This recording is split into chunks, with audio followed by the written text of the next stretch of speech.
see you this morning, and a big welcome if you're visiting or here on holiday. This is the place to be. I'm Simon. I'm married to Rachel. I have 3 daughters and a little dachshund called Maggie, although sadly we've got a bit of illness in the family, so we can't all be here with you today. So we've been at Bay Church now since the very beginning and live in the Babacum part of Torquay, which I'll mention. Rachel and I run a branding and website design studio. Outside of sports, I love fitness and the outdoors. I'll mention all of these as we go, whether that's open water swimming at Oddicombe or Babacum or getting out onto Dartmoor. And you may be interested to know that I'm a bit of a trainee plumber, so I've reached the dizzying heights of level 1 plumbing. So Rachel and I have been doing our bathroom with those skills. So we're in our summer series, and it's called The Summer Shake-Up, which is all about exploring how we navigate life with faith. So faith is key to us here at Bay Church, as our vision starts with the words, seeing Jesus loved. So my talk today is radically disorganized. Radically disorganized. So if you have a young family, the summer is potentially 6 weeks or more of disruption and distraction. Late bedtimes, late wake-ups, organizing play dates, juggling work, all while keeping up the basics. You know the drill: food shop, washing up, doing the laundry, tidying up, just keeping the wheels on the bus. And at the same time, society and culture puts a huge amount of pressure on us to have this fairy tale summer. Days out, foreign holidays, soaking up the sun, ice creams, meals out, and the list just goes on and on. Generally, the expectation is that summer should be an unforgettable time. I don't know about you, but I find that really stressful. As Joe said a couple of weeks ago, we live in difficult times with the heavy burden of the cost of living, and we've certainly found running our business has not been straightforward this year. So the reading I chose for today alludes to this, and I encourage you to have this in mind throughout the talk. It's Matthew 6:19-21. Do not store up for yourselves treasures on earth, where moths and vermin destroy, and where thieves break in and steal, but store up for yourselves treasures in heaven, where moths and vermin do not destroy, and where thieves do not break in and steal. For where your treasure is, there your heart will be also. So what does the word shake-up even mean? What does it mean to have a shake-up? Well, the definition of a shake-up is a radical reorganization. In other words, a restructuring, a rearrangement, a change, or a reshuffle. So with our summer season in mind, what I want to do is turn that on its head. As I said, we often look on summer fondly as a time to make the best memories ever or do amazing things. But the reality is that summer can be really disorientating, where we lack a lot of organization, structure, and arrangements that normally keep us on track.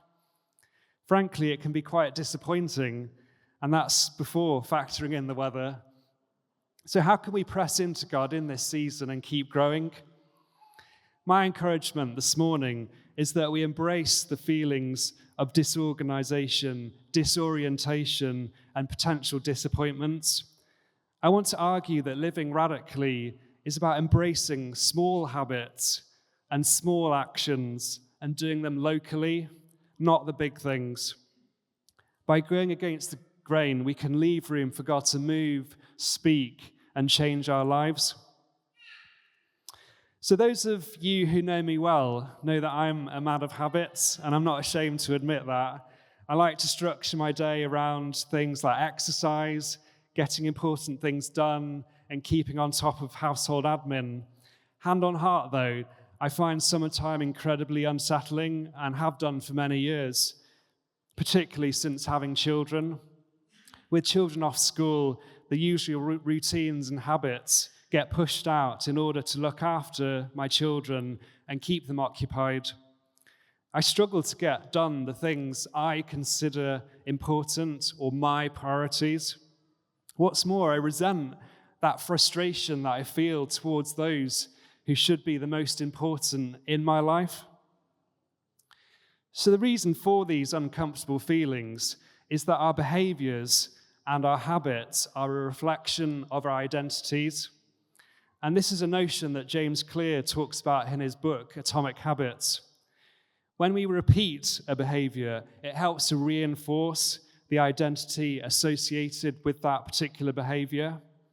So for me, my habits reinforce the belief I have in myself that I'm organized, hopefully, fit, and on fire for God. When my habits are threatened, my identity gets shaken, and that's the cause of those negative emotions. So my encouragement to us is that habits are a key part of how we can thrive in the summer and live life with God. The thing is, they need to be small habits. You may remember the Grow series that we did last year to kick off the autumn. Grow was about becoming more like Jesus. It recognized that we are always growing, we're always changing, but we need handrails to guide our growth.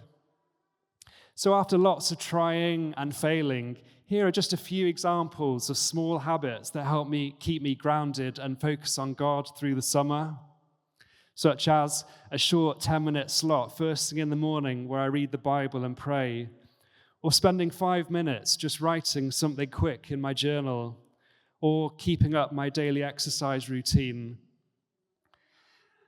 Because they're realistic and sustainable, they're often a springboard to get lots of other things done too. So when it comes to the summer, I have to ask myself, what is the most important thing? That's the thing that goes in first. Everything else gets stripped out, and any extra space is actually a bonus. So my hope is that Jesus will be at the center of our identities, and that time with him will come first. And then the rest can be up to you. So that's tip number 1 for the summer. Keep the small key habits going. And next, I wanted to talk about a revelation I had through our Bay group. Earlier in the summer, I had grand plans for our Bay group. In Bay Church, a Bay group is simply a midweek gathering in someone's home where we eat, pray, and worship together. And I thought to myself, summer is the best time in Torbay. This is why all the tourists come here. I'm going to make it my job that we enjoy it as a Bay group. So I went about planning a beach visit for almost every single meeting over the summer. I made a list of all the potential beaches we could visit across the bay. They had to be dog-friendly. They had to have parking close by. They had to be equidistant from everyone's house and easy to get to. Sadly, my list contained very few options, although it's quite a good one, so if you want it, just let me know afterwards. Plus, the weather often had other ideas. So as it turned out, we managed one solitary Bay group meetup at the beach. Even then, we didn't actually get to the beach itself. So it was a big wake-up call to me and a reminder that small actions go hand in hand with small habits. I had to ask myself, what's better? Planning the best Bay group meeting in history that never happened, or making it really easy to get together and perhaps have the same amount of fun as the first option? And I had the same realization personally. As someone who loves the outdoors, I really wanted to make 2024 the year of campouts on Dartmoor with my daughters. The reality is, it's quite a high bar with all the equipment, travel, preparations.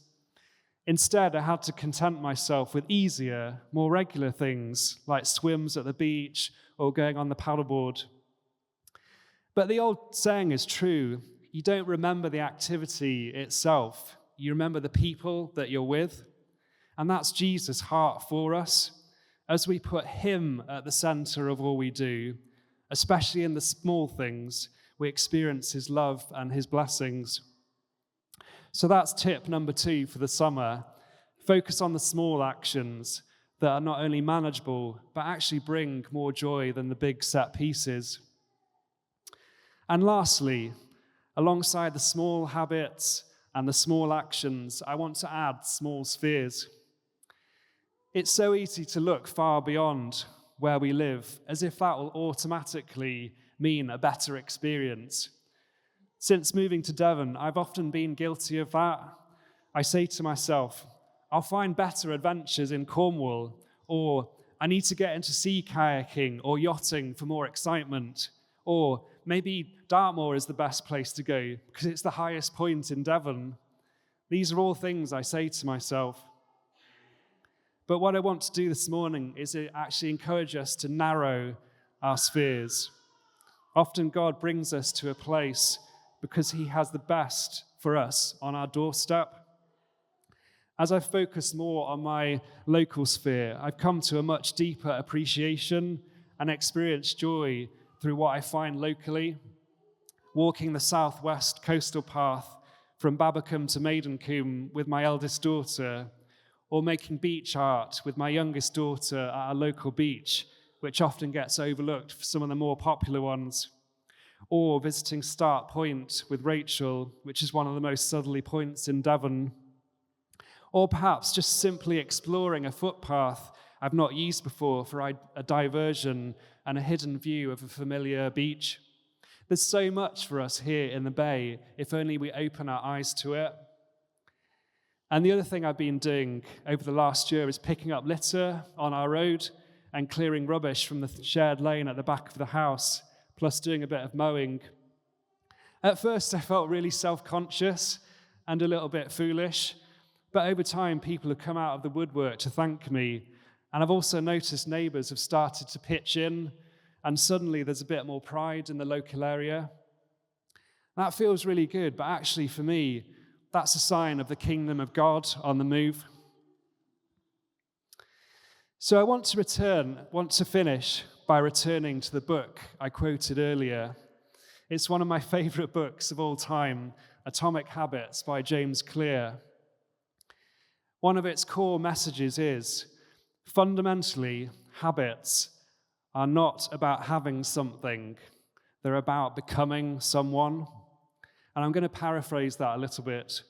Life is not about having something, it's about becoming someone. Life is not about having something, it is about becoming someone.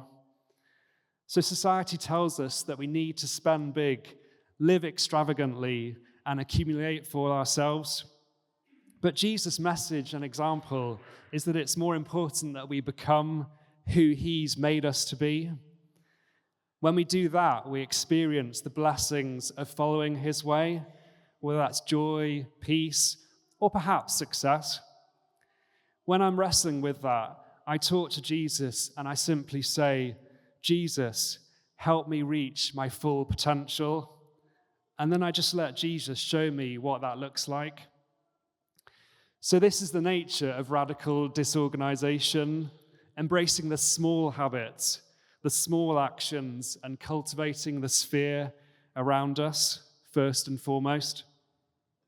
The more you repeat a behavior, the more you reinforce the identity associated with that behavior. And as I said in the reading, store up for yourselves treasures in heaven, for where your treasure is, there your heart will be also. I'm going to pray for us as I close there.